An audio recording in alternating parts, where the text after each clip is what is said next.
We're just coming off the assassination of Charlie Kirk and out in Utah. So, this is fresh in everyone's mind, Garrett. Unfortunately, you're going to have the radicals, whether it's on the left or right. One side wants to blame another, but both are equally responsible. We see that on social media. We've covered it here on your show.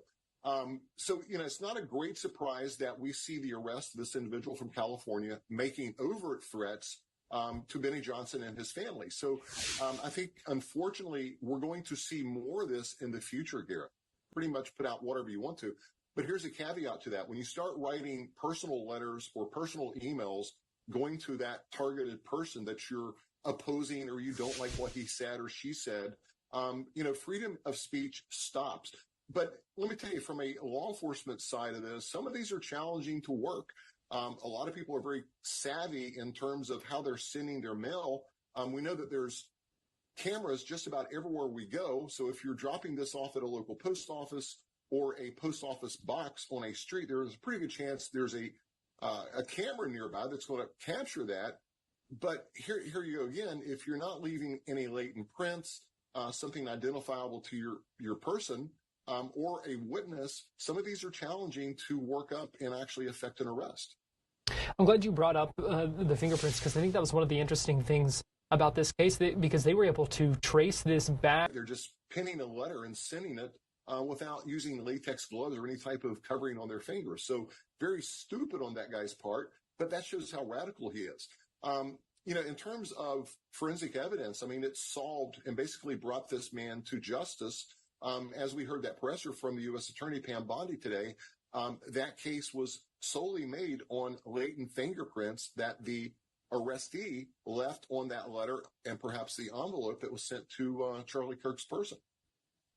It seems kind of surprising for those of us who aren't experts in this, but that they would be able to still dust for fingerprints and be able to kind of find something like that. That was obviously a lot of time had passed. But unfortunately, with social media, everyone sits behind a keyboard. And Garrett, it's almost like when you start talking to the police, you don't know when to shut up, right? You just keep your mouth shut, but they keep talking and keep talking. And it's so free to sit at home and be a keyboard warrior and perhaps go over the line in terms of free speech where it becomes either threatening or harmful. And I think today set sort of a new standard coming from the U.S. Attorney's Office.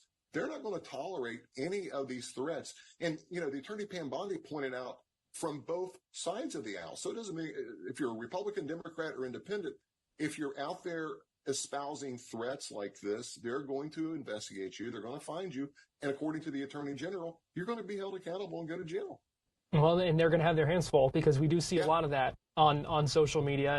And so I would imagine that makes it tough when you're talking about so much to kind of sift through out there, because it's not always in the form of friends. Well, it's my freedom of speech. It's my right. Well, freedom of speech is great until it starts to harm other people, or you're making threat, especially over the internet or in person. So my better bet is I hope that the federal intelligence agencies such as the FBI, ATF, et cetera, are dealing with their local and state law enforcement, Garrett.